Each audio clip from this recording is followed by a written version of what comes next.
Rich Dad's Cashflow Quadrant, Guide to Financial Freedom is a book written by Robert Kiyosaki, a personal finance author and speaker.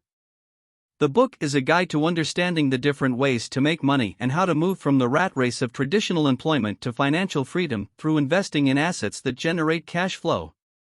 The book is divided into 4 sections, each representing a different quadrant of the cash flow quadrant: E, employee; S, self-employed; B, business owner; and I, investor.